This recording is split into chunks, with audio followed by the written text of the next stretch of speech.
Bismillahirrahmanirrahim. Assalamualaikum warahmatullahi wabarakatuh.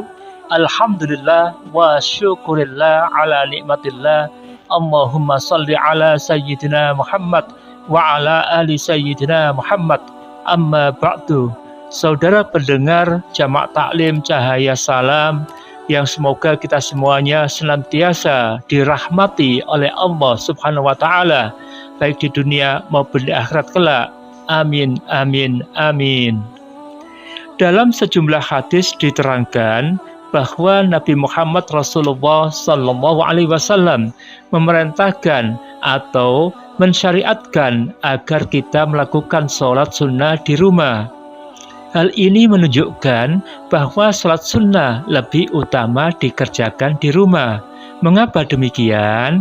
Pertama, Allah Subhanahu wa taala berfirman, "Jadikanlah rumah-rumah kalian sebagai tempat sholat, dirikanlah sholat dan gembirakanlah orang-orang yang beriman." Quran Surat Yunus ayat 87. Kedua, sholat sunnah yang dilakukan di rumah menurut Imam Nawawi lebih tersembunyi dari umum, sehingga kita terhindar dari hal-hal yang bisa membatalkan pahalanya seperti pamer, riya, yaitu mencari perhatian kepada sesama manusia.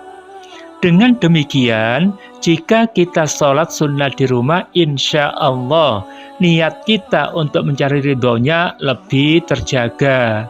Selain itu, rumah yang dipakai sholat akan mendapatkan banyak berkah dan diliputi rahmat karena turunnya para malaikat ke rumah tersebut. Yang lebih penting lagi adalah rumah yang selalu dihiasi sholat dijauhi oleh setan. Saudara pendengar, rumah yang dipakai sholat dikaruniai Allah Subhanahu wa taala kebaikan. Jabir radhiyallahu anhu mengabarkan, Nabi Muhammad Rasulullah Sallallahu Alaihi Wasallam bersabda, "Salah seorang di antara kalian biasa sholat di masjid, hendaklah sholat juga di rumahnya, agar Allah meletakkan kebaikan di dalam rumahnya karena sholatnya itu." Hadis riwayat Ahmad dan Muslim. Dengan demikian, apabila kita menginginkan suasana rumah yang kita tempati terasa nyaman, maka senantiasalah menghiasinya dengan sholat sunnah. Begitulah fakta yang kami dapati di mana-mana. Penghuni dari rumah yang senantiasa dipakai ibadah selalu tampak lebih tenang dan lebih penyabar dibandingkan penghuni dari rumah yang tidak pernah dipakai sholat. Rumah yang tidak dipakai sholat diibaratkan kuburan.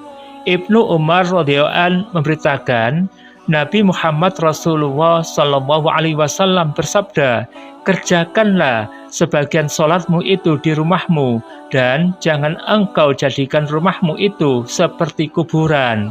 Maksudnya adalah hanya untuk tempat istirahat dan tidur. Hadis riwayat Ahmad dan Abu Dawud.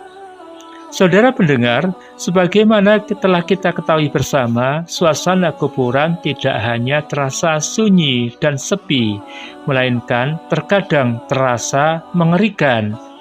Begitulah dengan rumah yang tidak pernah dipakai sholat. Bahkan keramah tamahan yang ditawarkan oleh penghuni rumah yang tidak pernah dipakai sholat, ada kalanya terasa ganjil. Karena kita dianjurkan sholat 5 waktu di masjid, maka sholat yang bisa kita lakukan di rumah adalah sholat sunnah. Misalnya sholat sunnah duha atau tahajud. Zaid bin Sabit memberitakan, Muhammad Rasulullah Sallallahu Alaihi Wasallam bersabda, sholat seseorang di rumahnya itu lebih utama daripada sholat di masjidku ini, kecuali jika mengerjakan sholat fardu. Hadis riwayat Abu Dawud. Sholat-sholat sunnah yang kita kerjakan di rumah itulah yang membuat rumah kita terasa bercahaya. Umar radhiyallahu anhu menuturkan sholat seorang di rumahnya, yakni sholat sunnah sebagai cahaya. Maka barang siapa suka, ia dapat menerangi rumahnya hingga bercahaya. Hadis riwayat Imam Ahmad. Demikianlah saudara uraian kami tentang rumah yang dipakai untuk sholat sunnah. Wallahul muwaffiq ila aqwamit thoriq. Wassalamualaikum warahmatullahi wabarakatuh.